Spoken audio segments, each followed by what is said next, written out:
Hola, què tal? Toni, mira on hem vingut avui. Ens hem desplaçat fins aquí, fins al Parc del Francolí. Concretament veieu a les nostres esquenes el riu Francolí.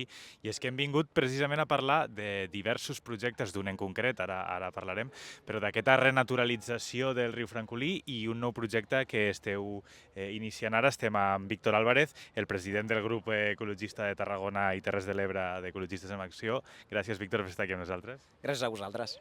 Explica'ns una mica aquest projecte que ens ocupa avui, explica'ns a grans trets en què consisteix i què és el que esteu promovent.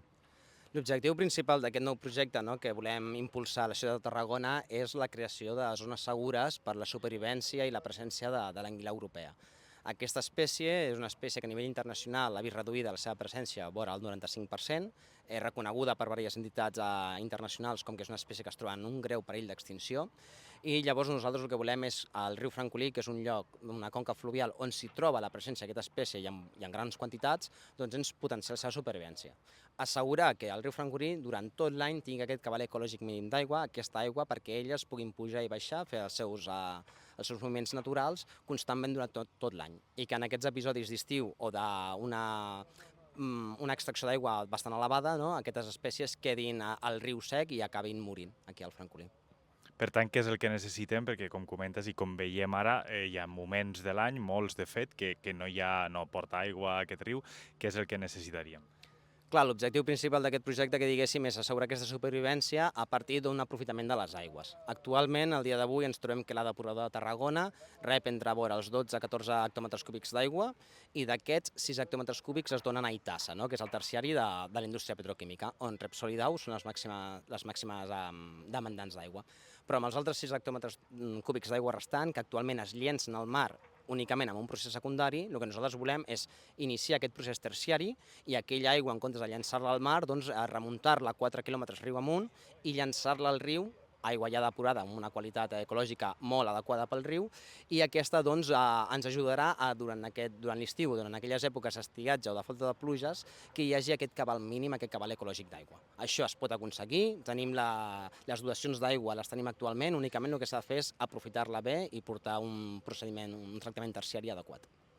En quin punt del procés estem? De qui és competència que es pugui treure endavant això que comentes i en quin punt del procés estem?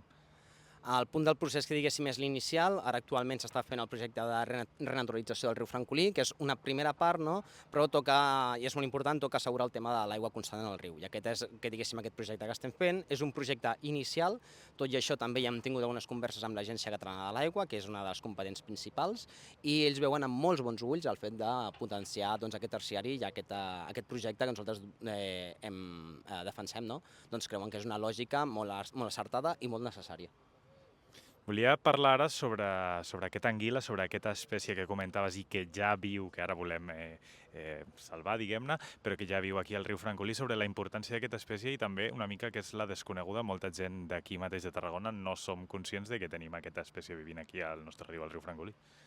Clar, exacte, sí. L'anguila, doncs mira, té una característica molt especial i és que és una espècie la qual ve als rius quan és en fase de gula, de petita, de cria, llavors remunta els rius cap amunt per alimentar-se. Llavors aquesta gula es queda durant 10-15 anys aproximadament riu amunt, la qual va creixent i es va alimentant, i quan arriba a l'època ja adulta i busca la reproducció, llavors aquesta emprèn el seu viatge des de qualsevol riu europeu fins al mar dels Sargassos, que és un mar que es troba a la zona est d'Amèrica, vull dir que està ben lluny, han de creuar tot l'oceà Atlàntic, i fan tot aquest viatge fins allà perquè allà és l'únic lloc on crien. Llavors allà és on crien totes i després, una vegada neixen les cries, les gules petitonetes són les que aquestes tornen a fer el viatge creuant tot l'Atlàntic fins als rius europeus per pujar riu amunt, créixer i tornar així un altre cop a fer el cicle vital de l'anguila. Per això és molt important i alhora és una pena que després de fer-se tots aquests milers de quilòmetres, tot aquest esforç, arribin al riu Francolí i aquí trobin la mort perquè no tenim aigua, quan hi ha uns mínims de cabals ecològics que s'han d'assegurar i que actualment no els estem complint.